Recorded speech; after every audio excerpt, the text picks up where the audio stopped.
Student welcome to the class. आज की class में हम प्रोनाउन पढ़ेंगे। लास्ट लेक्चर में हमने नाउन पढ़ा था, अब हम प्रोनाउन पढ़ेंगे। प्रोनाउन हमारा सेकंड पार्ट है हमारे पार्ट ऑफ स्पीच का।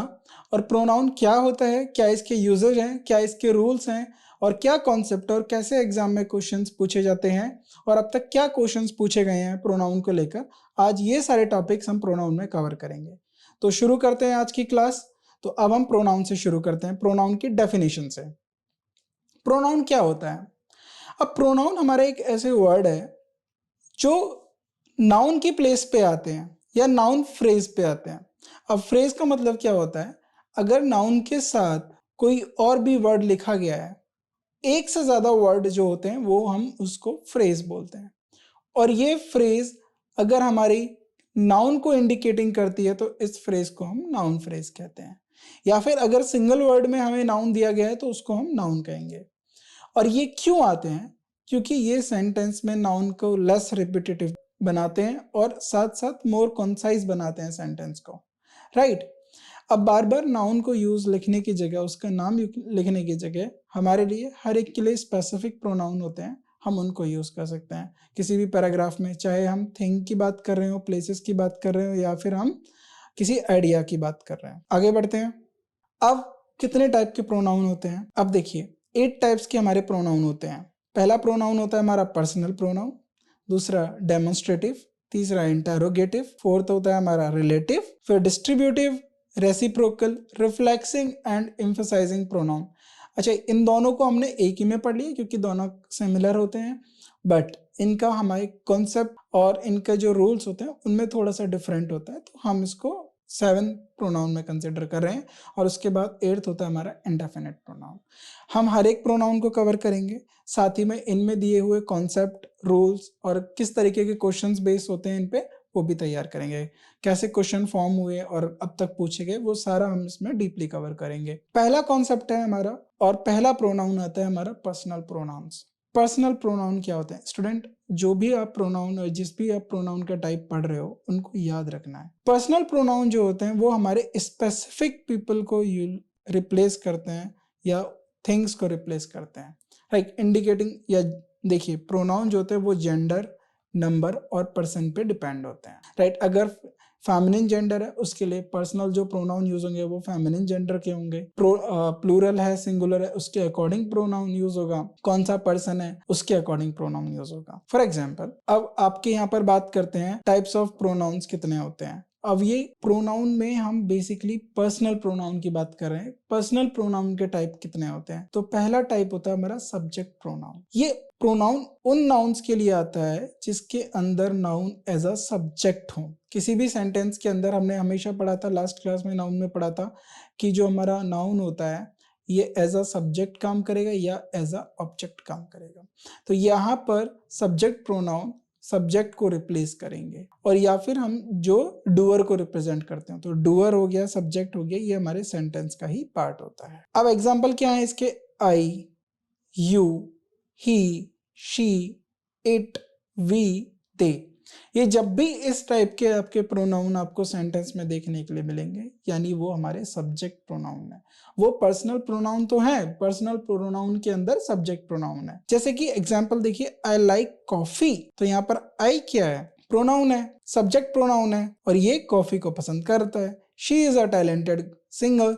अब ये किसी एक लड़की के बारे में बात करी गई है, लेकिन अब उसको हम उसके प्रोनाउन के साथ रिलेट करेंगे, शी इज अ, तो ये हमारा प्रोनाउन किसको रिप्रेजेंट करता है? अब ये सिंगुलर है और साथ ही साथ ये रिप्रेजेंट करता है हमारा फेमिनिन को, she is a talented singer. अगर सी सिंगुलर है तो इसके साथ वर्ब भी सिंगुलर आएगी। आगे बढ़ते हैं। ऑब्जेक्ट प्रोनाउन क्या होते हैं? ऑब्जेक्ट प्रोनाउन हमारे सेंटेंस में उन नाउन्स के लिए आएंगे जो नाउन एज अ ऑब्जेक्ट बने हैं किसी वर्ब का या प्रीपोजिशन का। हमने ये नाउन में पढ़ा था, ऑब्जेक्ट जो होता है वो 2 का होता है, वर्ब का भी होता है और प्रीपोजिशन का भी होता है। यह हमें सेंटेंस के स्ट्रक्चर पे पता चलता है कि ये ऑब्जेक्ट वर्ब का है या किसी प्रीपोजिशन का है। तो ये हमारे रिसीवर होते हैं एक्शन के, और हमारे एक्शन का डूअर कौन होता है? सब्जेक्ट होता है। अब ऑब्जेक्ट या प्रीपोजिशन का होगा या एक्शन का होगा या फिर एक्शन को हम बोल सकते हैं वर्ब का होगा। Example, me, you, him, her, it, us, them, ये जहां भी यूज होंगे ये हमारे ऑब्जेक्ट प्रोनाउंस हो गए। ये पर्सनल प्रोनाउन तो है बट ये हमारे ऑब्जेक्ट प्रोनाउंस है। फॉर एग्जाम्पल जॉन, ये हमारा नाउन हो गया, गिव वर्ब हो गया, मी अ बुक, देखिए यहाँ पर दो हैं, ये डायरेक्ट ऑब्जेक्ट है और ये इनडायरेक्ट ऑब्जेक्ट है, और इनडायरेक्ट ऑब्जेक्ट में हमने ऑब्जेक्ट प्रोनाउन को यूज किया है, मी, राइट। आई का ऑब्जेक्टिव केस होता है मी, आई हमारा एज अ सब्जेक्ट काम करता है, मी एज अ ऑब्जेक्ट काम करता है, राइट।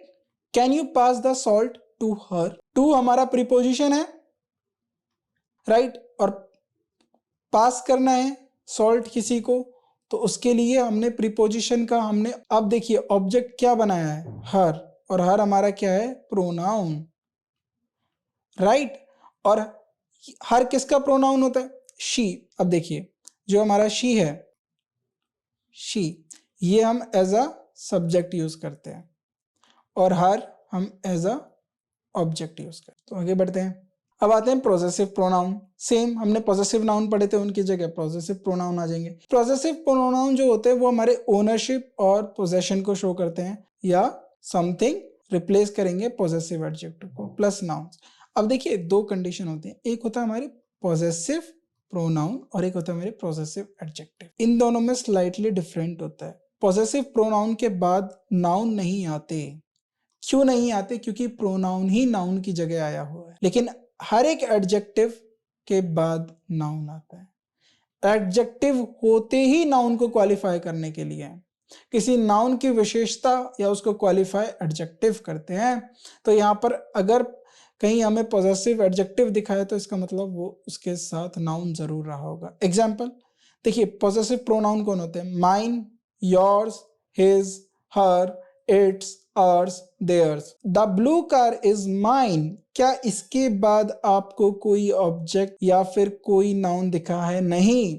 इसका मतलब क्या है, ये हमारा पॉजेसिव प्रोनाउन है। सेकंड एग्जांपल देखते हैं, the house on the corner is theirs, क्या यहाँ पर आपको कोई दूसरा नाउन दिखा है, नहीं, तो ये भी हमारा क्या है, पॉजेसिव प्रोनाउन। आगे एक टेबल है जिसमें हमने इसको डिफरेंशिएट किया है, पॉजेसिव प्रोनाउन को और पॉजेसिव एडजेक्टिव को। आगे बढ़ते हैं, अब हमें कुछ इंपॉर्टेंट पॉइंट याद रखने हैं। ये हम अभी पर्सनल प्रोनाउन के अंदर ही पढ़ रहे हैं, उसके अंदर ही हमें इंपॉर्टेंट पॉइंट याद रखने हैं। देखिए हर एक टॉपिक के अंदर और सब टॉपिक हैं, इसका मतलब ये है कि हमें ग्रामर के डीप में जाना है कि तभी हम क्वेश्चंस को बना पाएंगे, राइट। सब्जेक्ट वर्ब एग्रीमेंट, अब सब्जेक्ट वर्ब एग्रीमेंट में क्या होता है, यानी सब्जेक्ट के अकॉर्डिंग वर्ब का यूज होना।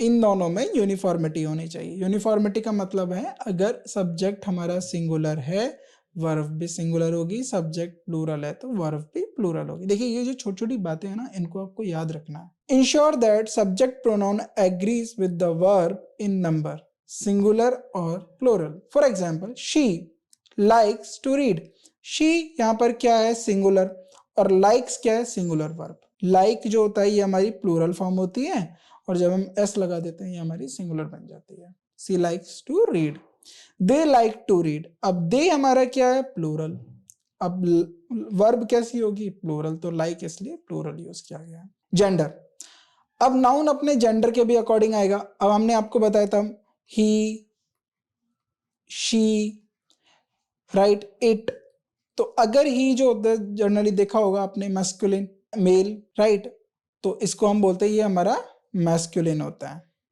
ठीक है, मैस्कुलिन। दूसरा होता है हमारा फेमिनिन, उसके बाद इट होता है हमारा न्यूट्रल जेंडर। तो जो भी न्यूट्रल जेंडर के होंगे नाउन्स उनको रिप्लेस करेगा इट, और फेमिनिन जेंडर के लिए हम शी यूज कर लेते हैं, मैस्कुलिन के लिए ही यूज कर लेते हैं। आगे बढ़ते हैं, पॉसेसिव प्रोनाउन और पॉसेसिव एडजेक्टिव्स में क्या डिफरेंस है, अभी हमने इस बारे में बात करी थी। तो देखिए पहले ही हम देख लेते हैं पॉसेसिव प्रोनाउंस किन्हें कहते हैं। Mine, yours, his, hers, its, ours, theirs, ये जो भी हैं हमारे, ये 7 हमारे पॉसेसिव प्रोनाउन है। अब पॉसेसिव एडजेक्टिव क्या होता है, माई, योर, हिज, हर, हर और हिज, देखिए हिज यहाँ पर भी यही है, यहाँ पर भी यही है। अब कैसे पता चलेगा, इसके आगे अगर नाउन होगा तो। इट्स दोनों जगह सेम है, योर, देयर। अब एग्जाम्पल देखते हैं, एग्जाम्पल से हमें और अच्छे से समझ में आएगा, ठीक है, क्योंकि एग्जाम्पल को हम स्ट्रक्चरली पढ़ेंगे।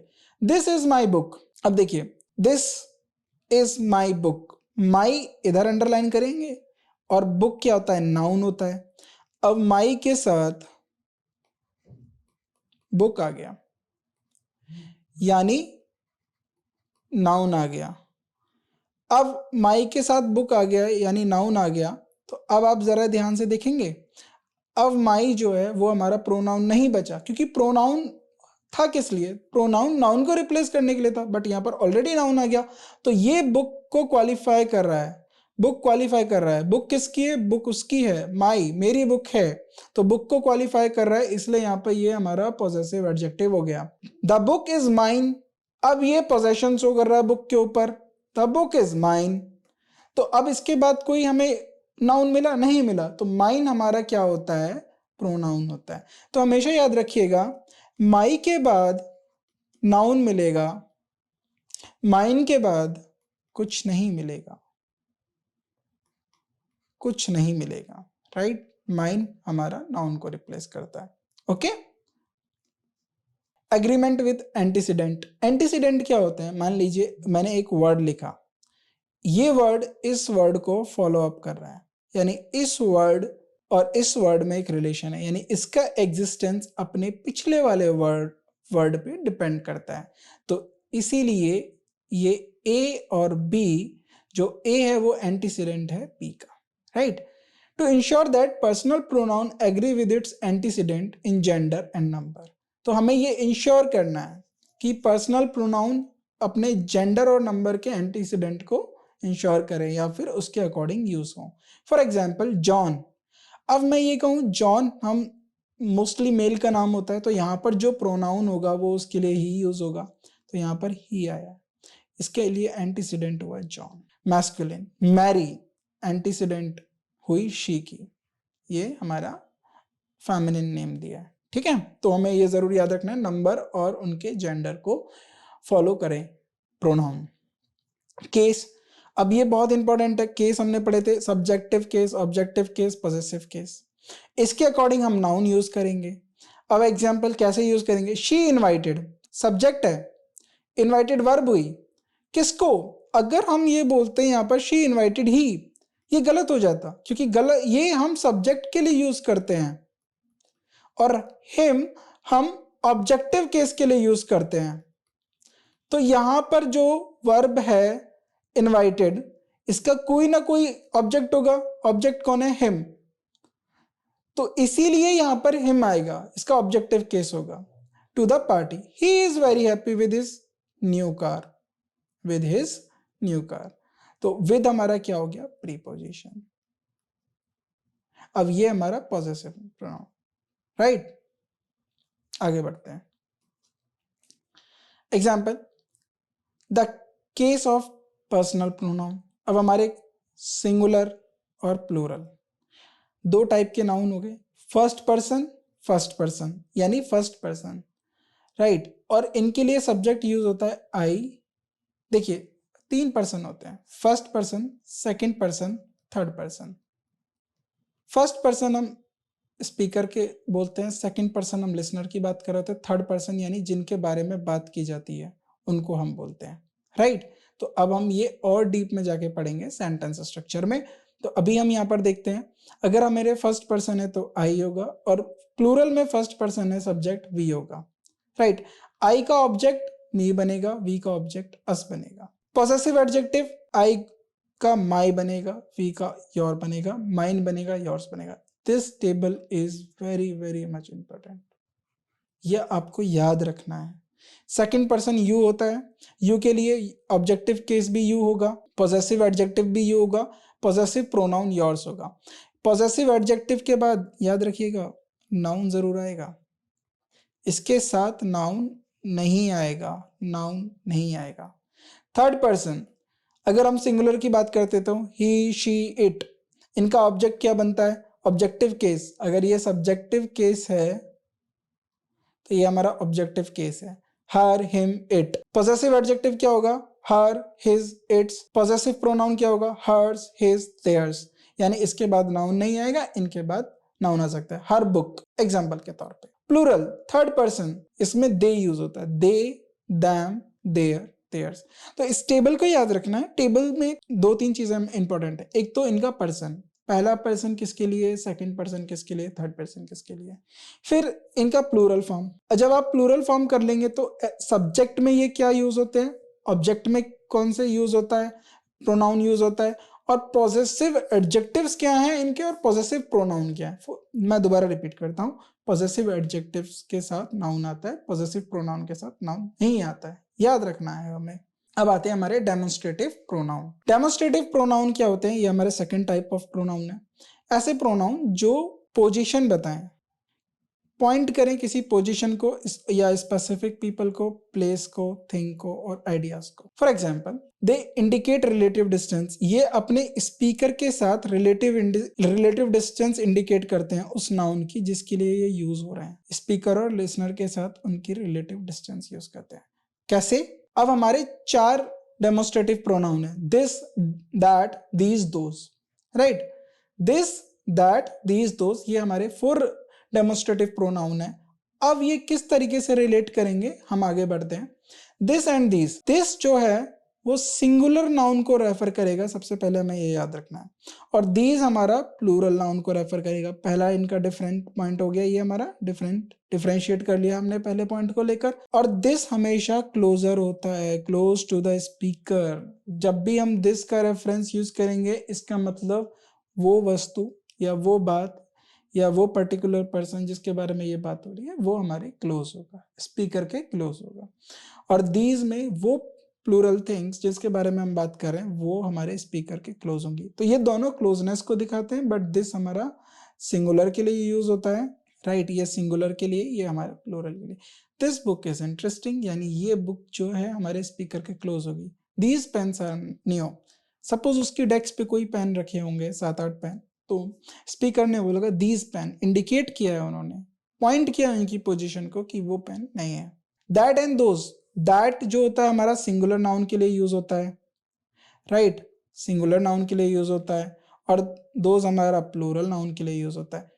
बट इनकी जो पोजीशन है वो स्पीकर से दूर होती है और लिसनर के क्लोज होती है, राइट, लिसनर के क्लोजनेस होती है, और यहाँ पर भी स्पीकर से दूर होती है और लिसनर के क्लोज होती है। Example, that car is expensive. Suppose indicate कर रहा है हमारा स्पीकर इशारे से या पॉइंट आउट कर रहा है, that car is expensive, those houses are beautiful. किसी सोसाइटी के अंदर बहुत सारे घर हैं, बहुत सुंदर घर हैं, तो इंडिकेट किया जा रहा है दोज हाउसेज आर ब्यूटीफुल। ये बहुत छोटी छोटी चीज़ है जिनको आपको याद रखना है, क्योंकि एग्जाम में ये एज इट इज पूछी जाती है। कुछ इंपॉर्टेंट पॉइंट्स हैं डेमोन्स्ट्रेटिव प्रोनाउन और डेमोन्स्ट्रेटिव एडजेक्टिव्स को लेकर। फॉर एग्जाम्पल देखिए, इसमें भी एडजेक्टिव्स हैं, अगर एडजेक्टिव्स अगर कहीं भी हो गए तो उनके साथ हमेशा नाउन होगा। अगर डेमोन्स्ट्रेटिव प्रोनाउन है तो नाउन का कोई सवाल ही नहीं है। Example, this is interesting book, this is interesting book.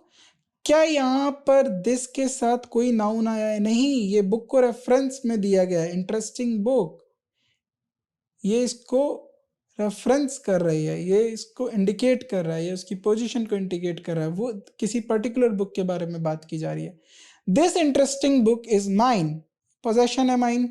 और दूसरा दिस, अब देखिए दिस यहाँ पर आ गया और यहाँ पर बुक एक नाउन आ गया, तो अब जाहिर सी बात है ये जो दिस होगा ये प्रोनाउन तो हो नहीं सकता, क्योंकि प्रोनाउन नाउन को रिप्लेस करने के लिए आया था। तो यहाँ पर जो ये दिस होगा ना, ये हमारा एडजेक्टिव होगा। तो दिस के हमारे 2 फंक्शन हैं, डेमोन्स्ट्रेटिव प्रोनाउन भी, डेमोन्स्ट्रेटिव एडजेक्टिव भी। डिफरेंशिएट कैसे करोगे? बस एडजेक्टिव के साथ अगर नाउन कहीं मिल जाए तो हो गया आपका डिफरेंशिएट, वो एडजेक्टिव बनेगा। आगे बढ़ते हैं। This and that for a singular noun, ये हमने पढ़ा दिया, और हमने आगे पहले भी पढ़ लिया कि सिंगुलर नाउन के लिए दिस यूज होगा जो नाउन के क्लोज होगा, और दैट होगा वो सिंगुलर नाउन के होगा जो आपके स्पीकर से दूर होगा। Same as these and those, ये प्लूरल के लिए होंगे, दीज क्लोजनेस, दोस फार। अब थर्ड टाइप आता है हमारा इंटरोगेटिव प्रोनाउन। इंटरोगेटिव प्रोनाउन, अब देखिए इंटरोगेटिव से ही समझ जाइए, इंटरोगेशन, पूछताछ, ऐसा प्रोनाउन जो किसी पूछताछ के बारे में हो, जो कि क्वेश्चन करता हो, ask questions and seek information. हमने क्वेश्चन किया और उसके बदले हमें इंफॉर्मेशन मिला, तो वहां पर हमने किसको यूज किया, हमने इंटेरोगेटिव प्रोनाउंस को यूज किया, राइट। ये इंफॉर्मेशन या तो स्पेसिफिक पीपल की हो सकती है, किसी थिंग की हो सकती है, किसी आइडियाज की हो सकती है, थॉट्स की हो सकती है, फीलिंग्स की हो सकती है, राइट। उसके अकॉर्डिंग हमारे पास different type of interrogative pronouns होने चाहिए, बिल्कुल है। अभी आगे बढ़ते हैं। These pronouns are used when speaker does not know. अब ये कब यूज करे जाते हैं, जब हमारे स्पीकर को नहीं पता या वो श्योर नहीं है किसी पर्टिकुलर आइडेंटिटी को लेकर, पर्टिकुलर नाउन की। हमें किसी नाउन की आइडेंटिटी के बारे में कोई जानकारी नहीं है, लेकिन हमें वहां पर उस नाउन की इंफॉर्मेशन चाहिए, तो हम इंटेरोगेटिव प्रोनाउन यूज करेंगे। ओके, अब हमारे 5 टाइप के इंटेरोगेटिव प्रोनाउन है। Who, whom, whose, which, what, right. अब इनका यूज कैसे है, हु एंड whom। हु जब भी हम यूज करते हैं हम सब्जेक्ट प्रोनाउन के तौर पे यूज करेंगे। When the noun being asked about is subject of the sentence, जब भी किसी भी हमें सब्जेक्ट के बारे में बात कर रहे हो तब भी हम नाउन का यूज करेंगे। अगर आपको याद हो तो हमने नाउन में पूछा था हु और whom का रिप्लाई करके पूछ सकते हैं, नाउन बता देगा हमें यहाँ पर नाउन है या नहीं। हु क्या बताएगा, हमें सब्जेक्ट बताएगा, और whom क्या बताएगा, हमें ऑब्जेक्ट बताएगा। तो अगर हम हु यूज कर रहे हैं तो वो हमारा सब्जेक्ट प्रोनाउन है। Who is coming to the party, relative is coming to the party, relative. अब देखिए यहाँ अगर आप पर्टिकुलर रिलेटिव्स की बात करोगे तो यहाँ पर आर आ जाएगा।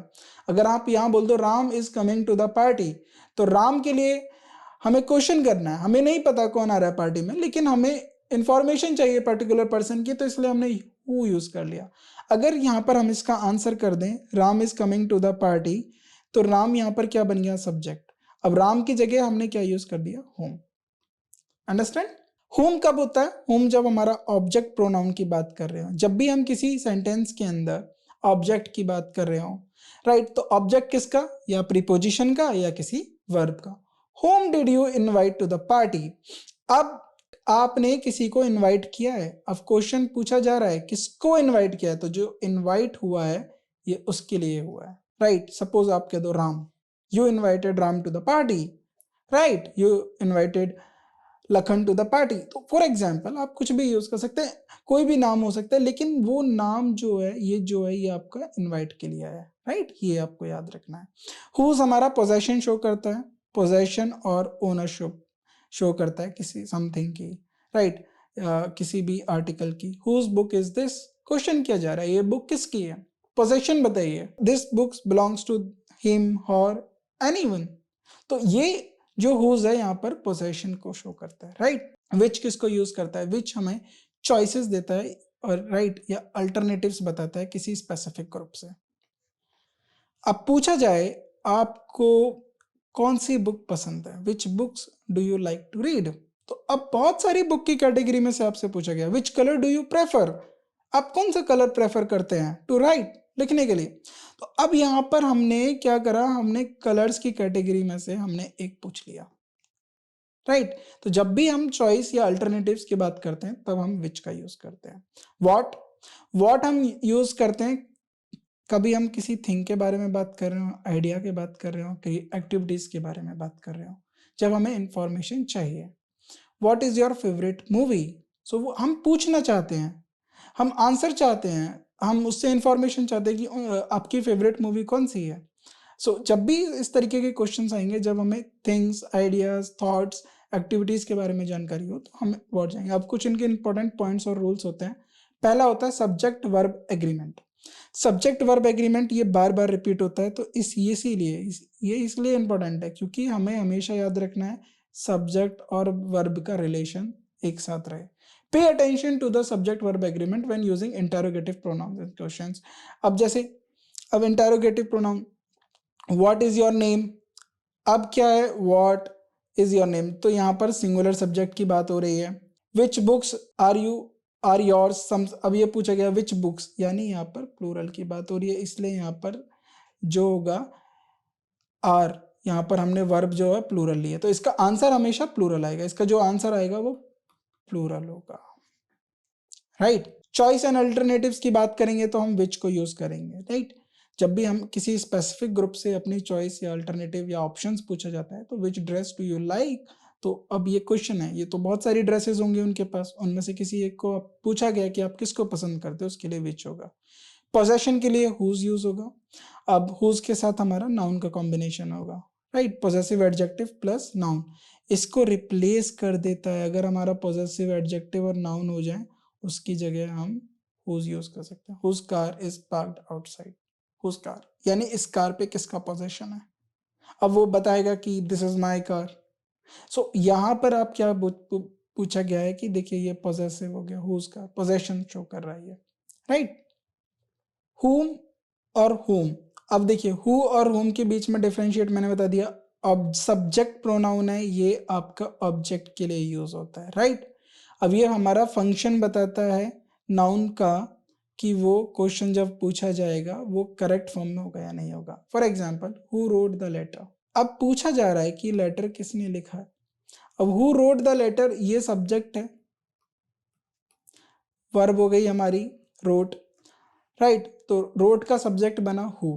To whom did you give the letter, अब ये लेटर आपने किसको दिया। अब टू क्या हो गया हमारा प्रीपोजिशन। अब प्रीपोजिशन के लिए हमेशा प्रीपोजिशन के साथ हमने एक रूल पढ़ा है, प्रीपोजिशन के साथ हमेशा क्या होगा, ऑब्जेक्ट होगा।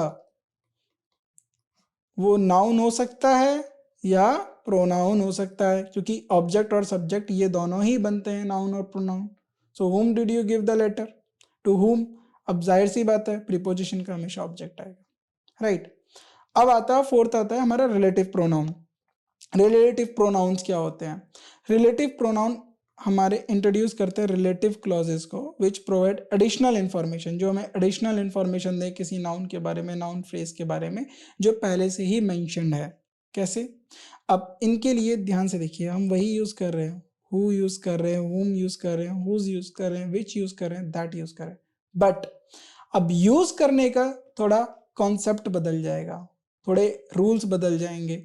अब सेम वर्ड है, इसलिए मैंने बोला इंग्लिश में वर्ड पे मत जाना कि कौन सा वर्ड किसको रिप्रेजेंट कर रहा है, वो किस कॉन्टेक्स्ट में दिया गया है, उसका क्या कॉन्सेप्ट है, क्या उसके स्ट्रक्चरल यूज है किसी सेंटेंस के अंदर, ये उस पर डिपेंड करता है कि वो वर्ड कौन सा पार्ट ऑफ स्पीच है, या पर्टिकुलर किस पार्ट ऑफ स्पीच का कौन सा सब टॉपिक है, राइट। अब आगे बढ़ते हैं। Who and whom, who is use to refer to people, देखिए ये हम किसके लिए, refer people to act as a subject, वो किसी सब्जेक्ट के बारे में बात कर रहे हो या रिलेटिव क्लॉज के बारे में बात कर रहे हो। अब देखिए कैसे, the women who lives next door is a doctor, यहां पर ये हु आया, या इंटरोगेटिव मत समझना इसको, यहां पर ये हु आया रिलेटिव। कैसे, क्योंकि अब अगर मैं इतना सेंटेंस देखूं, who lives next door is a doctor, so ये हु किसके लिए, उस वुमेन के लिए बात कर रहे हैं जो इससे पहले आए, यानी एंटीसीडेंट हुआ इसका द वुमेन। तो द वुमेन फॉलो अप को कौन कर रहा है, हु कर रहा है, राइट। तो यहाँ पर हु हमारा रिलेटिव होगा। तो ये हमेशा सब्जेक्ट होगा, क्योंकि लिव्स क्या हमारी वर्ब है, लिव्स हमारी वर्ब है, और इस वर्ब से पहले हमने, अब वर्ब के बाद देखिए सब्जेक्ट आ ही जाएगा। अब उसके बाद इस वर्ब का हमें सब्जेक्ट ढूंढना है, ऑब्जेक्ट आ ही जाएगा, इस वर्ब का हमें सब्जेक्ट ढूंढना है, तो सब्जेक्ट में हमने यहाँ देखा हु है, बट ये हु किसी और के साथ रिलेशन शो कर रहा है, द वुमेन के साथ, तो इसीलिए हम इसको रिलेटिव प्रोनाउन करते हैं, क्योंकि ये रिलेशन शो करते हैं, right. Whom is use to refer people but act as object of the verb, ये किसी वर्ब का ऑब्जेक्ट बनेगा या किसी प्रीपोजिशन का होगा किसी भी रिलेटिव क्लॉज के अंदर। इस क्लॉज को हम रिलेटिव क्लॉज बोलते हैं, ये जो आपकी क्लॉज है इसको हम रिलेटिव क्लॉज बोलते हैं। अब क्लॉज क्या होती है ये हम सेंटेंस में पढ़ेंगे, बट अभी इसी से हमें पता चल जाएगा। अब देखिए, you met the women whom you met, ये मेट का ऑब्जेक्ट है, क्योंकि मेट का सब्जेक्ट क्या बन गया, यू मेट, राइट। तो ये यू हमारा क्या है, ये मेट का सब्जेक्ट है, और इसका ऑब्जेक्ट क्या है, द वुमेन। अब द वुमेन को रेफरेंस या इसके रिलेशन को कौन शो कर रहा है, तो ये रिलेटिव प्रोनाउन हो गया, ये बता रहा है कि you met whom, the women whom you met is a doctor, तो यहाँ पर जो ये हुम है ये ऑब्जेक्ट यूज हुआ है मेट का, और ये हुम किसके लिए आया है, द वुमेन के लिए। तो दोनों में देखिए द वुमेन एक के साथ हु है, एक के साथ हुम है, बट डिपेंड करता है कि ये सब्जेक्ट है या ऑब्जेक्ट है। तो हमें सिंपल सा याद रखना है, हमें क्या याद रखना है, अगर हमें हु दिखेगा वो हमारा सब्जेक्ट होगा, अगर हुम दिखेगा वो हमारा ऑब्जेक्ट होगा, राइट। आगे बढ़ते हैं। Whose is use to indicate possession, whose हमारा पोजेशन को इंडिकेट करता है, right, and is use to refer both people and things, people के लिए भी और थिंग्स के लिए भी, दोनों के लिए यूज होता है। The girl whose book was lost found it, the girl whose book was lost found it, तो द गर्ल हुज बुक, ये पोजेशन की बात कर रहा है, बुक्स, राइट, तो ये पोजेशन के लिए यूज होता है। विच हम रेफर करते हैं things animals to introduce relative clause. देखिए थिंग्स और एनिमल्स के लिए हम विच यूज करेंगे, लेकिन पर्सन के लिए हम क्या यूज करेंगे, हु और होम। सेम वही है फंक्शन विच का, बट यहाँ पर किसके लिए वो रिप्रेजेंट हो रहा है वो जरूरी है, किसके लिए वो रेफर हो रहा है, थिंग्स और एनिमल्स के लिए वो रेफर हो रहा है। For example the book which is on the table is mine, the book which is देख रहे हैं आप, इसके लिए विच है, और ये कौन सी पर्टिकुलर बुक की बात कर रहा है, जो टेबल पे है, the book which is on the table, ये बुक क्या रेफरेंस को दिया गया है, राइट। अब बेसिकली अगर हम इसको ऐसे करें, the book is mine, which book, the book is mine, the book on the table, तो यहाँ पर which is on the table, basically ये एडिशनल इंफॉर्मेशन है उस बुक के बारे में, जिस बुक पे आप अपना पोजेशन शो कर रहे हैं, द बुक इज माइन, तो उसी बुक को एडिशनली इंफॉर्मेशन दे रहा है which is on the table, right. That किसके लिए यूज होता है, दैट हम पीपल और थिंग दोनों के लिए यूज कर सकते हैं, विच हम पर्टिकुलरली थिंग्स और एनिमल्स के लिए यूज कर रहे थे, राइट, बट दैट हम किसके लिए यूज कर रहे हैं, दैट हम पीपल और थिंग्स दोनों के लिए कर रहे हैं। And it used in restrictive relative clauses. अब रिस्ट्रिक्टिव रिलेटिव क्लॉजेस क्या होते हैं, जो इसेंशियल इंफॉर्मेशन देते हैं किसी भी सेंटेंस के मीनिंग को। For example the car that is parked outside is red. अब हम किसी पर्टिकुलर कार के बारे में बात कर रहे हैं जो पार्क्ड है। अब वो कार कैसी, द कार इज रेड। अब यहां इस सेंटेंस को आप रीड करिए, राइट, यहां तक द कार इज रेड। अब उसके बारे में इसेंशियल इंफॉर्मेशन बात हो रही है, दैट इज पार्क्ड आउटसाइड, वो कार जो बाहर पार्क करी है वो रेड है, राइट। इसके कुछ इंपॉर्टेंट रूल्स हैं, पॉइंट्स है, वो हमें याद रखना है। Restrictive versus non restrictive clauses.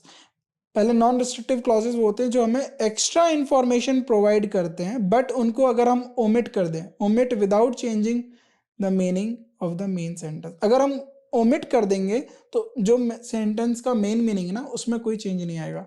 और नॉन रिस्ट्रिक्टिव क्लॉजेस को हम कॉमास में लिखते हैं। For example my sister is visiting अस, ये इसका मेन है, ये बेसिकली ये इसका मेन सेंटेंस है, my sister is visiting us, but अब हम इसमें एडिशनल इंफॉर्मेशन दे रहे हैं, हु लिव्स इन लंदन, जो लंदन में रहती है।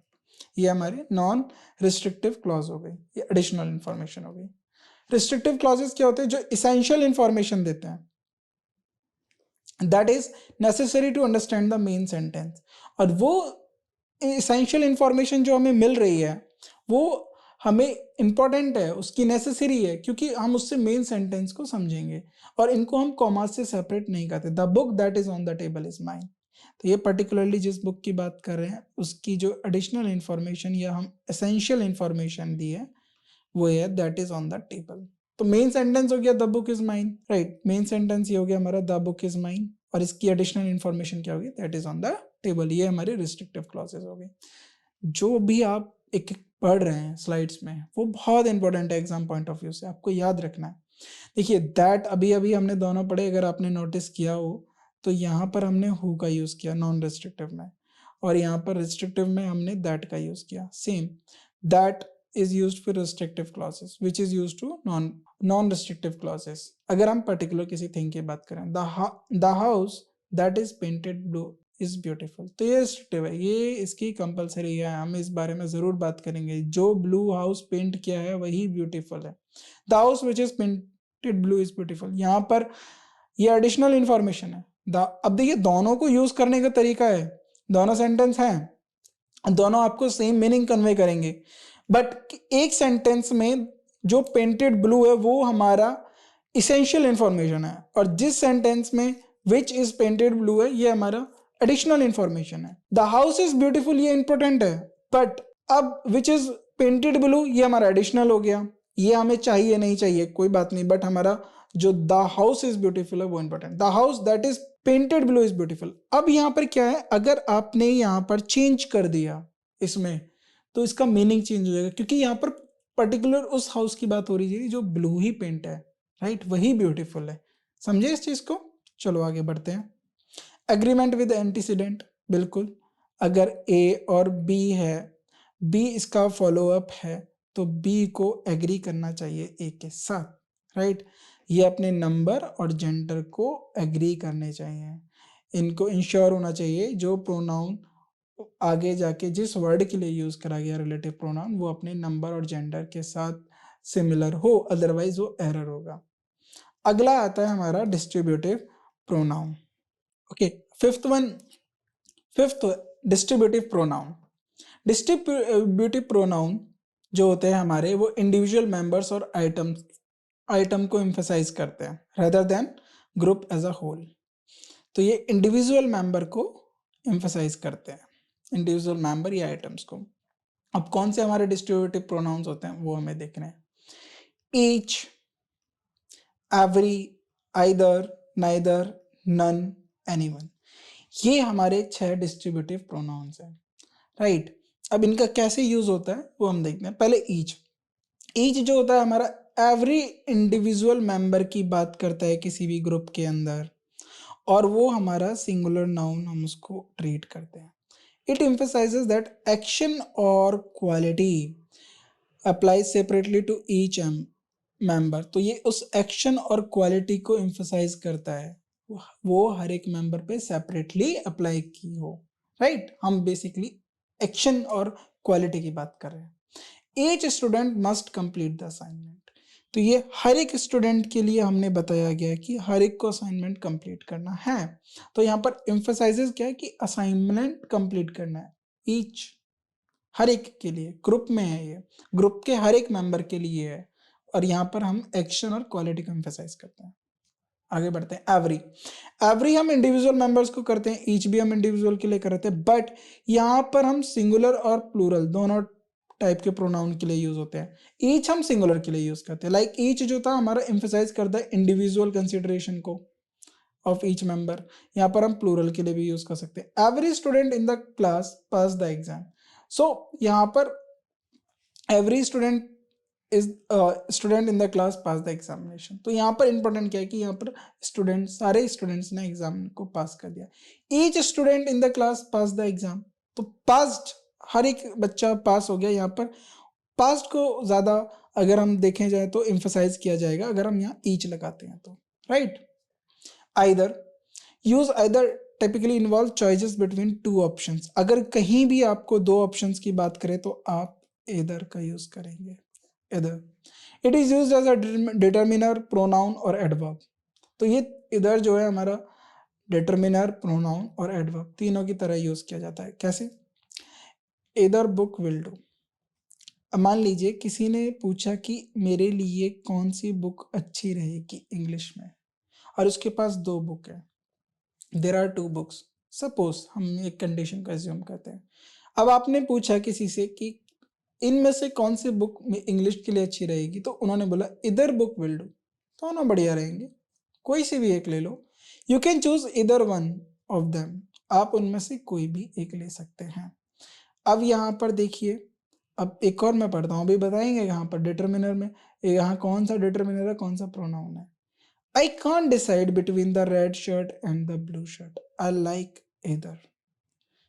सो अब यहाँ पर क्या है, वो डिसाइड नहीं कर पा रहे वो रेड शर्ट या ब्लू शर्ट में से कौन सा ले या कौन सा पहने, क्योंकि उनको दोनों में से कोई एक पसंद है। आई लाइक इधर उन्हें दोनों ही पसंद है।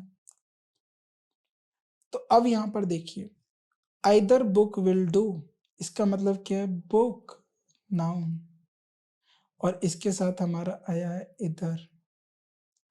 अगर ये प्रोनाउन होता तो क्या नाउन आता? नहीं आता। तो जब भी इधर एज अ डिटर्मिनर यूज होगा उसके साथ कोई ना कोई नाउन होगा। लेकिन जब भी हमारा इधर प्रोनाउन होगा वहां नाउन नहीं आएगा। आई लाइक इधर, राइट। तो यहाँ पर कोई, अब आई लाइक इधर शर्ट लिखा है, नहीं लिखा, क्योंकि आई लाइक इधर ये लाइक का ऑब्जेक्ट बन गया। तो ये हमने एज अ प्रोनाउन ले लिया। You like either of the two shirts, right. As an adverb, adverb कैसे यूज होगा? You can choose either of the two paths, तो यहाँ पर ऑप्शन आ गया, राइट। यू कैन चूज इधर, उसको उसके पास दो चॉइसेस है, राइट। अब उसको चूज करना है, राइट। अब देखिए you can choose, choose verb हो गया, राइट। और यहाँ पर of the two paths, paths यहाँ पर हो गया हमारा नाउन। तो अब यहाँ उसके पास ऑप्शन है, अब वो ऑप्शंस में से कोई भी एक भी यूज कर सकता है, तो यहाँ पर ये हम एज अ एडवर्ब यूज कर रहे हैं। अब कैसे, देखिए यू के, अब एडवर्ब क्या होता है? एडवर्ब जो होता है वो तो या तो प्रीपोजिशन, एडवर्ब जो होता है वो एडजेक्टिव या फिर वर्ब या फिर एडवर्ब, इनको क्वालिफाई करेगा, राइट। तो जहां भी आपको इस तरीके से रोल में आपको कोई भी वर्ड दिखता है, या वो किसी एडवर्ब को क्वालिफाई कर रहा है, या वो किसी वर्ब को क्वालिफाई कर रहा है, या वो किसी एडजेक्टिव को क्वालिफाई कर रहा है, तो वो word as a adverb use हुआ। अब ग्रामेटिकल रूल क्या कहता है? जब भी आप इधर यूज करेंगे किसी भी ऑप्शंस के लिए, तो फॉलोड बाय और होगा, इधर और, when we use as a determiner और प्रोनाउन, राइट। नाइदर के साथ, neither is also a situation of choices. जब भी आप चॉइसेस की बात कर रहे हो बट आपको दोनों में से कुछ भी नहीं पसंद है, none of the options is chosen, आप किसी भी यूज की, आपको नहीं है कोई भी आपको पसंद, तो आप नाइदर का यूज करेंगे, right.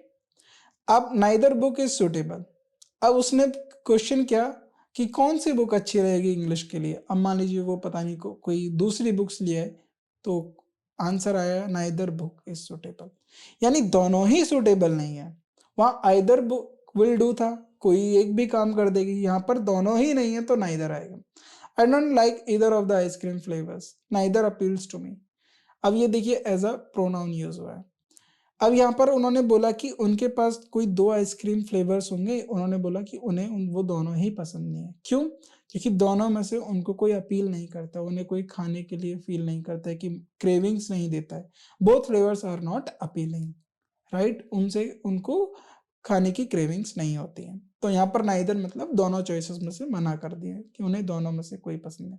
Neither of them called me back, तो यहाँ पर क्या हो रहा है कि किसी दो लोगों के बारे में बात कर रहे हैं, उन्होंने उनको नहीं बुलाया, तो ये एज अ एडवर्ब यूज हुआ है, राइट। अब एग्जाम्पल होता है नन, नन का मतलब होता है नॉट एनी, अगर किसी थिंग को लेके बात करें, नो वन किसी पर्सन को बात करें, is use to indicate the absence of something और एब्सेंस ऑफ एनीवन और anything. Example, anyone is a pronoun, अगर यहाँ पर अभी नन हो गया, नन के एग्जाम्पल हम आगे पढ़ते हैं। एनीवन होता है, एनीवन इज अ प्रोनाउन, ये प्रोनाउन है जो हमें रेफर करा जाता है किसी भी पर्सन के लिए, एनी पर्सन और any individual. Example, is anyone there, it means यहाँ पर कोई है, is there any person there, वो बात कर रहा है वहां पर किसी के एग्जिस्टेंस की। तो जब आप किसी के भी एग्जिस्टेंस की बात करते हैं और आपको रिप्लाई में बस चाहिए वहां पर कोई है या नहीं, राइट, तो इसके लिए हम एनीवन यूज करेंगे। Grammatical rule, anyone is use referring to unspecified person, right. जब आप किसी, मान लीजिए रूम के अंदर जाते हो, या किसी पिक्चर हॉल में जाते हो, या फिर किसी पार्क में जाते हो जहाँ पर कोई नहीं है, आपको खाली दिखता है, तो आप पूछते हो is anyone there, right. Is anyone there पूछा आपने, आपको नहीं मिला आंसर, तो आप, यानी आप किसी के एग्जिस्टेंस को लेकर सवाल कर रहे थे, आपको स्पेसिफिक नहीं पता था वहां पर कौन होगा, राइट। अब singular agreement, each and every अगर हमारे सिंगुलर वर्ब्स के साथ है, राइट, सिंगुलर वर्ब्स के साथ होंगे, even when they are refer to multiple individuals की बात करें तब भी उनके साथ सिंगुलर होगा। Each every student attends the class, तो यहाँ पर एवरी होगा जो होगा हमारा सिंगुलर के लिए बात होगा, तो यहाँ पर अटेंड्स नहीं, अटेंड नहीं आएगा, अटेंड्स आएगा, राइट। ये आप देखेगा ईच एंड एवरी, ईच जो इम्फेसाइज करता है वो इंडिविजुअलिटी को इम्फेसाइज करता है, हमने पढ़ा है। सजेस्ट अ सेपरेट एक्शन और क्वालिटी, हर एक मेंबर पे वो एक्शन अप्लाई हुआ है नहीं हुआ है। एवरी क्या करता है, एवरी जनरल इम्फेसाइज कर देता है, कलेक्टिव आइडिया लेके बोल देता है कि ठीक है वो आपका काम या एक्शन हो गया, वो एक जनरल है। For example, each student receive a book, यानी हर एक स्टूडेंट को सेपरेट बुक मिली, यानी अगर किसी क्लास के अंदर 40 स्टूडेंट है, मैं बोलता हूँ each student receives a book, यानी हर एक 40 स्टूडेंट्स के पास बुक है। Every student receives a book, all student get the same book, हर एक स्टूडेंट के पास सेम बुक है। तो दोनों में थोड़ा अंतर है, और वो अंतर आपको कॉन्सेप्ट से ही समझ में आएगा कि ईच जो होता है ये हमारे एक्शन को एम्फसाइज करता है। देखिए, ईच जो होता है हमारे इंडिविजुअलिटी पे, जो हमारे एक्शंस है, जो क्वालिटी है, उसको एम्फसाइज करता है हर एक मेंबर के लिए, राइट। और एवरेज होता है वो हमारा जर्नल और एम्फसाइज करता है कलेक्टिव आइडिया सभी मेंबर्स के। Everyone agree, everyone agree means mostly agree, each one agree means each one means every individual, each individual, right? If there are five both five all fives are agree, right? Distributive use, distributive pronouns are used to distributive or allocate things, ठीक है। तो वो हम distribution के लिए और allocation के लिए, राइट। अगर हम एक्शंस बात करें आपस में ग्रुप मेंबर्स में, उनके लिए हम डिस्ट्रीब्यूटिव यूज करते हैं। जैसे the teacher give each student a prize, तो टीचर ने प्रत्येक छात्र को प्राइज दिया, तो ईच स्टूडेंट आएगा यहाँ पर। इंडेफिनिट प्रोनाउन, इंडेफिनिट जब भी डिस्ट्रीब्यूटिव प्रोनाउन को हम इंडेफिनिट प्रोनाउन के, देखिए थोड़ा डिफरेंस होगा, लेकिन क्या डिफरेंस होगा हम ये पढ़ते हैं। Which refer to unspecified people, जब भी हमें नहीं पता है, हमें नंबर नहीं पता है, हमें क्वांटिटी नहीं पता है, या हम थिंग्स एज अ होल की बात करें, तो हम यहाँ पर इंडेफिनिट प्रोनाउन को की यूज करेंगे। जैसे each of them received a gift, हमें नहीं पता, डिस्ट्रीब्यूटिव प्रोनाउन है, ईच ऑफ देम हर एक को मिला, but some of them received a gift, हमें नहीं पता। देखिए, ईच में मतलब क्या हो गया, आपको आपने वो गिफ्ट दे दिया, जितने भी थे वहां पर उन सबको दे दिया। अगर 50 थे तो 50 को दे दिया, 50 ने गिफ्ट को रिसीव कर लिया, लेकिन आपको नहीं पता 50 में से कितने लोगों ने रिसीव्ड गिफ्ट को किया, तो वहां पर आप सम ऑफ देम करेंगे, तो वहां पर आप इंडेफिनिट प्रोनाउंस का यूज करेंगे, राइट। अब हमारा आता है 6 रेसिप्रोकल प्रोनाउन। रेसिप्रोकल प्रोनाउंस जो होते हैं वो हम एक्सप्रेस करते हैं म्यूचुअल एक्शंस को, रिलेशनशिप को बिटवीन टू पीपल और टू पर्सन और two things, right. Each other and one other, ये हमारे दो रेसिप्रोकल होते हैं। जब भी किसी दो लोगों के बारे में बात हो जाएगी, ईच अदर की बात करेंगे, राइट। अब for example, each other used with the mutually directed between the two individual, जब भी दो लोगों के बारे में बात कर रहे हैं तो हम ईच अदर यूज करेंगे, और किसी दो थिंग्स के बारे में बात करें ईच अदर यूज करेंगे, right. Example, John and Mary love each other, तो यहाँ पर हम जॉन और मैरी के इंडिविजुअली एक्शन की बात कर रहे हैं, राइट। ये दोनों हैं, राइट, इसीलिए इनके इंडिविजुअली एक्शन की बात करते हैं। One another, right, one another कब यूज होंगे, is another form of reciprocal pronoun that is used in the same way as each other but in plural case, ये हमारा प्लूरल सब्जेक्ट के साथ होगा। जैसे the team member support one another, यानी उस टीम मेंबर में एक से ज्यादा होंगे, दो से ज्यादा होंगे, लेकिन वो हर एक को सपोर्ट करते हैं, आपस में टीम एक दूसरे को सपोर्ट कर रही है, तो वहां पर वन अनदर होगा।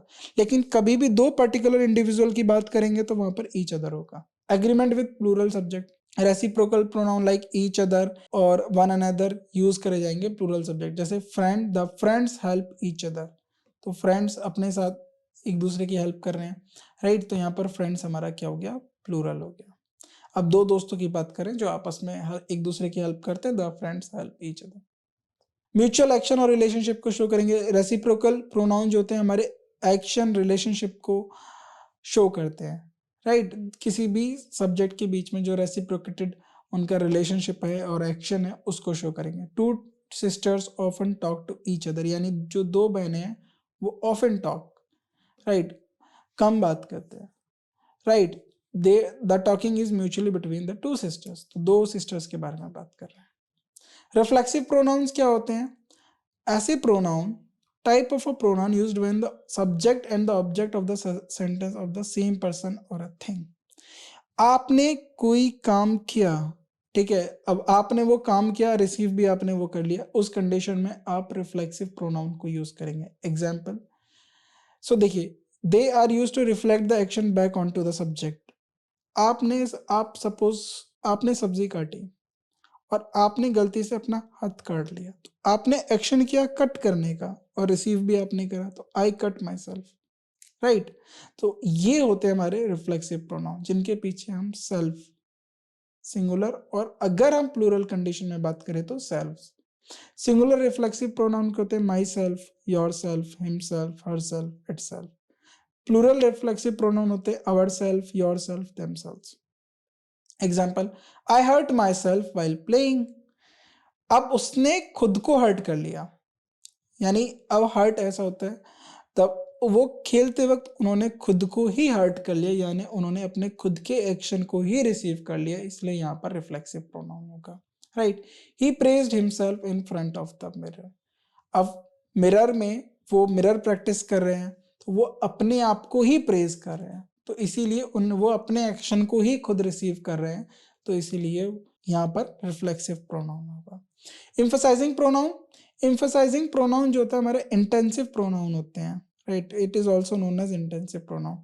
ये एम्फसाइज और ज्यादा एम्फसाइज और इंटेंसिफाई करते हैं किसी भी सब्जेक्ट को सेंटेंस के अंदर।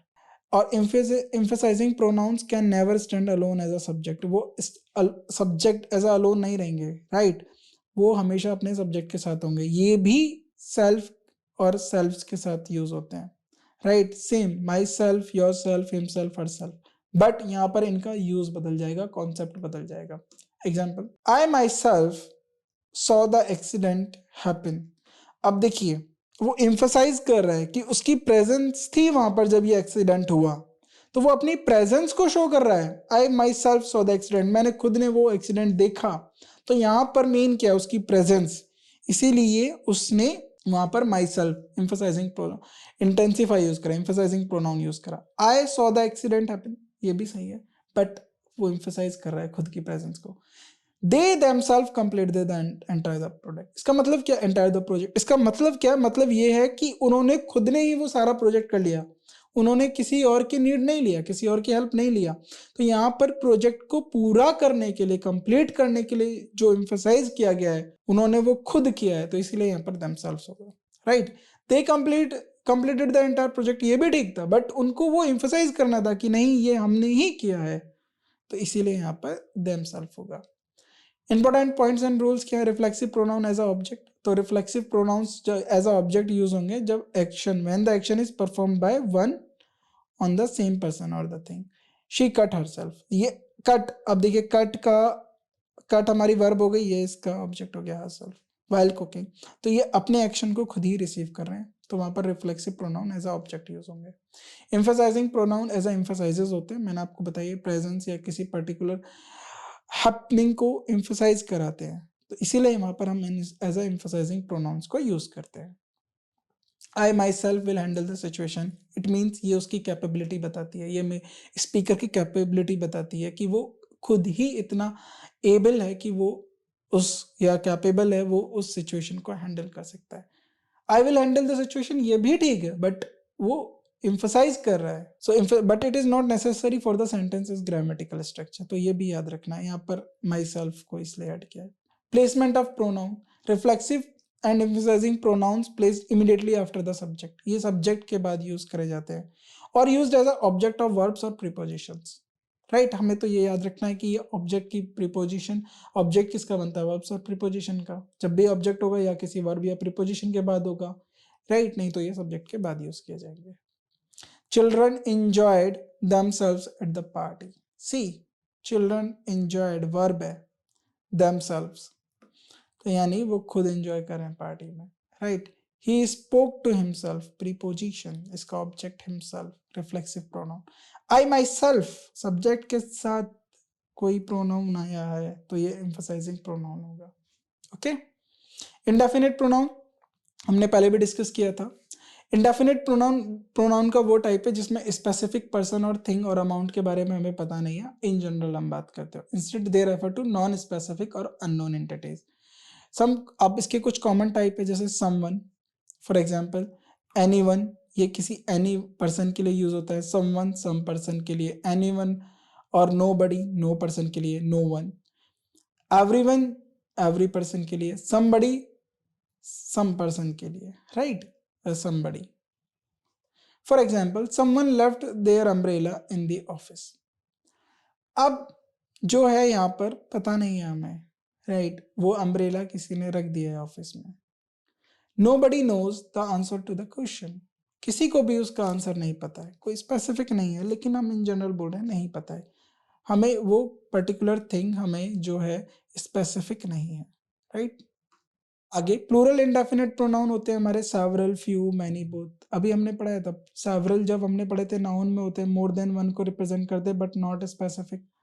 आ फ्यू, नॉट मैनी एक स्मॉल नंबर को, और फ्यू बिल्कुल यूज करेंगे तो वेरी नेग्लिजिबल अमाउंट को, मैनी लार्ज नंबर को, both the two of them, जब भी दो की बात करेंगे तो बोथ यूज करेंगे। Several student parts the exam, many people attend the event.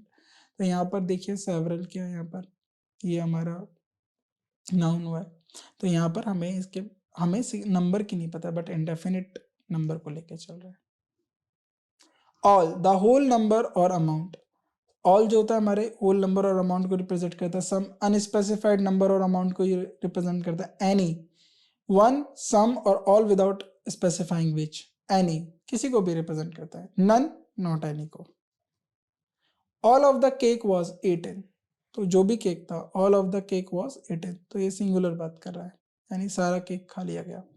Some of the books were written, कुछ बुक्स, कुछ पर्टिकुलर किसी बुक्स थी, मान लीजिए 100 बुक्स थी, उसमें से कुछ रिटर्न कर दी गई, तो सम।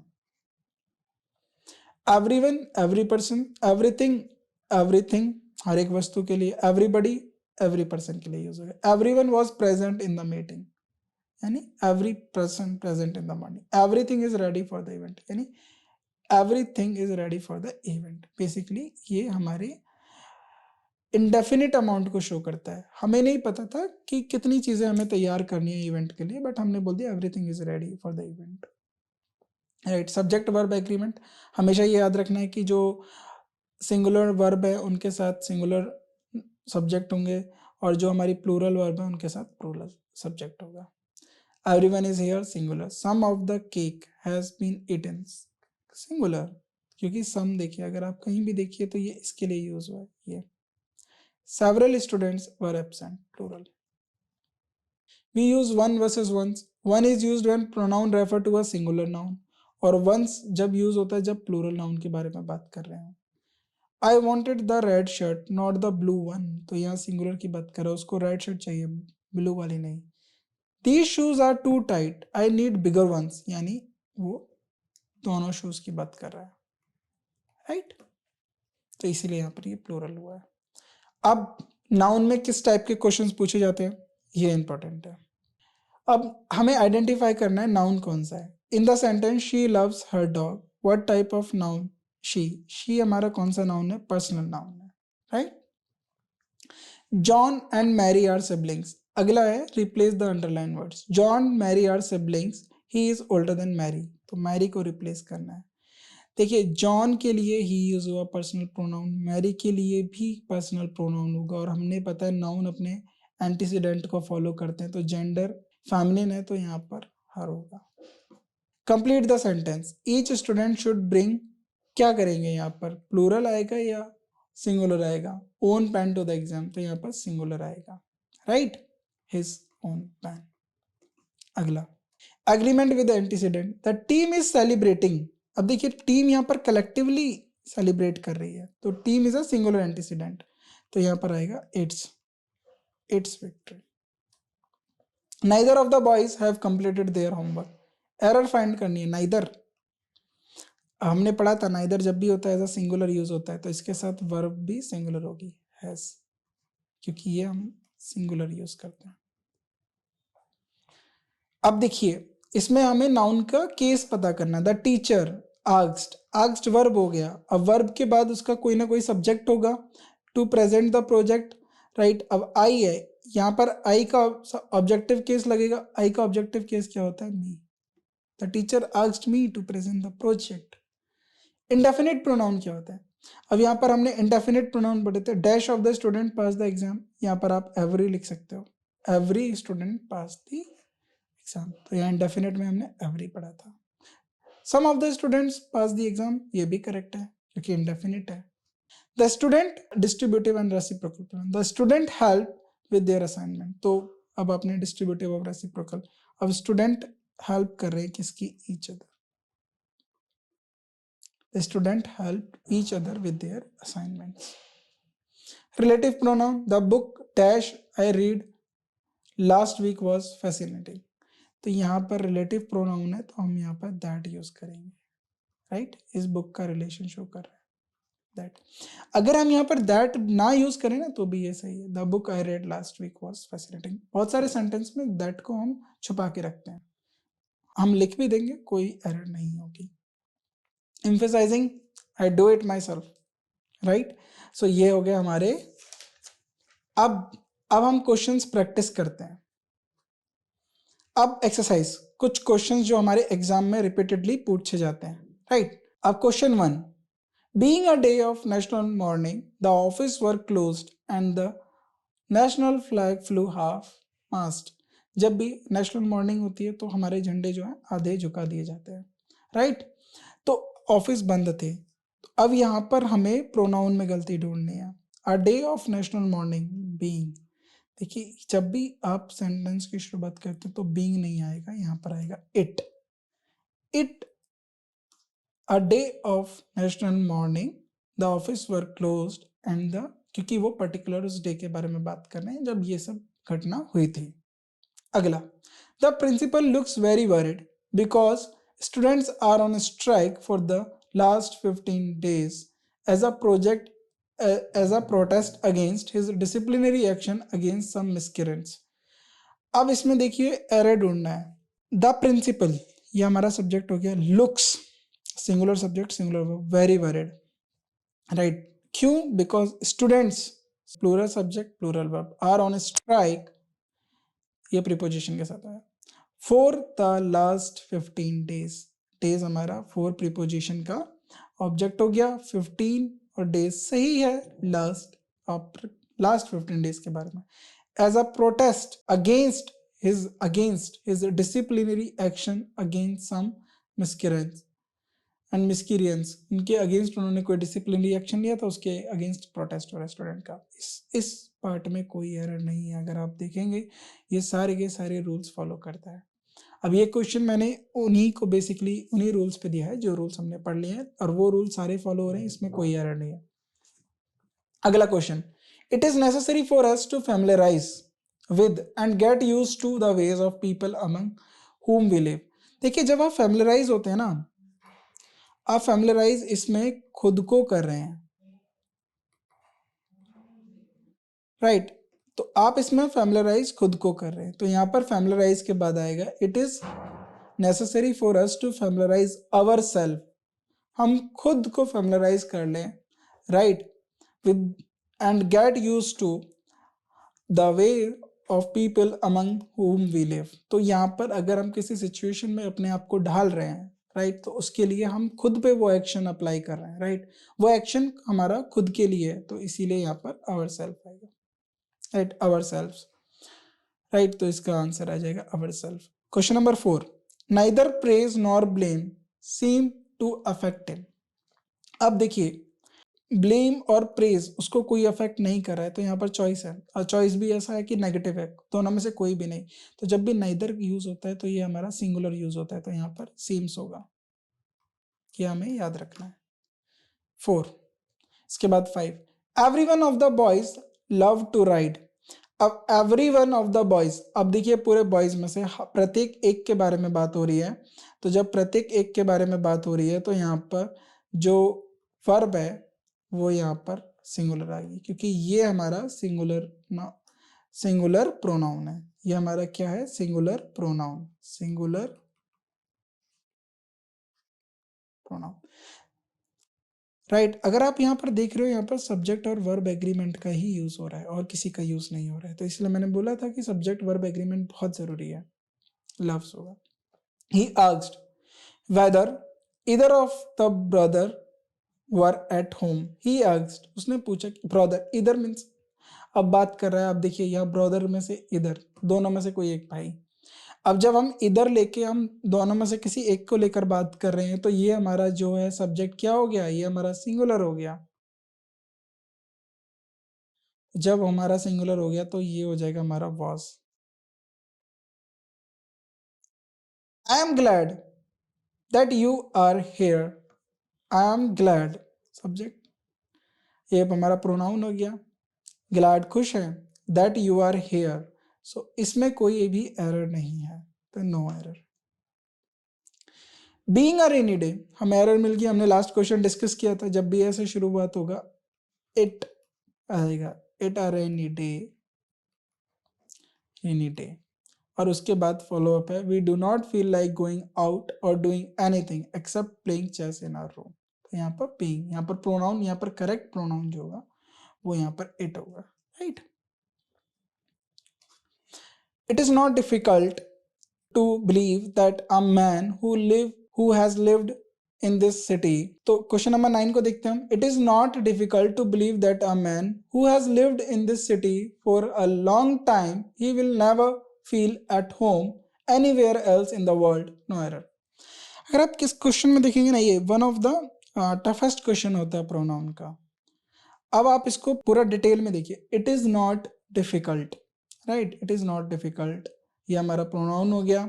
डिफिकल्ट, क्या डिफिकल्ट नहीं है, ये बिलीव कर पाना दैट, अब दैट हमारा यहाँ पर क्या है, इस सिचुएशन को यूज करेगा, दैट अ मैन हु, अब हु किसके लिए यूज हुआ है, उस मैन के लिए जो इसका एंटीसीडेंट है हु का। अ मैन हैज लिव्ड, देखिए यहाँ पर ये मैन सिंगुलर है, यहाँ पर हु भी सिंगुलर है, तो हैज इसके साथ करेक्ट है। Has lived in this city for a long time, जो यहाँ लंबे समय से रह रहा है।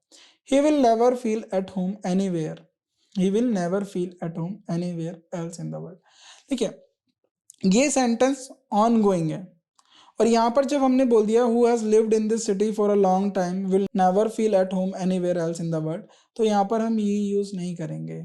अगर हम यहाँ पर ही को हटा दें तो भी हमारा ये सेंटेंस करेक्ट है, तो यहाँ पर हम ही को रिमूव कर देंगे। Question number 10, all of them speak good English. अब यहाँ उसकी बात करें, ऑल ऑफ देम, इसमें भी हमारा, अब देखिए ऑल हो गया, ये पूरे कलेक्शन में से सभी की बात कर रहे हैं, साहब इंग्लिश अच्छा बोलते हैं, तो यहाँ पर स्पीक होगा, राइट। तो यहाँ पर ईच अगर होता तो यहाँ पर स्पीक्स हो जाता, राइट। ये आगे देखेंगे, नो एरर।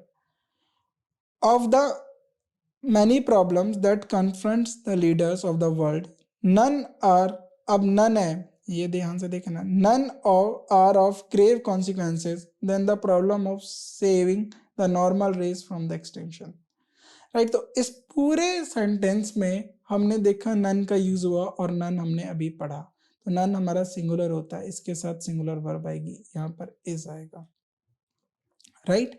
तो यूज इज आएगा यहाँ पर। No one knows, no one knows as to why he did it, why he did it, or who was behind his doing it, right।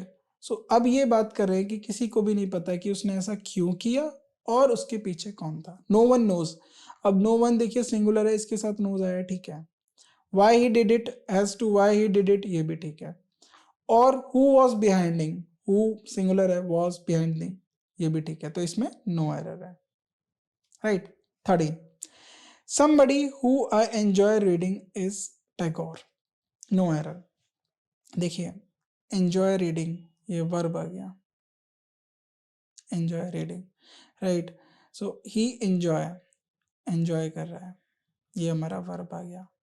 इस वर्ब के लिए, राइट, अब जिसने ये बारे में बात कर रहा है, यहाँ पर देखिए somebody, अगर somebody को हम लेके जा रहे हैं तो यहाँ पर ये हु इसको इंट्रोड्यूस कर रहा है, तो ये हमारा हु नहीं होगा, क्योंकि हु हमारा सब्जेक्ट के लिए यूज होता है, यहाँ पर ऑब्जेक्ट के लिए यूज होगा, तो यहाँ पर हुम आएगा, राइट।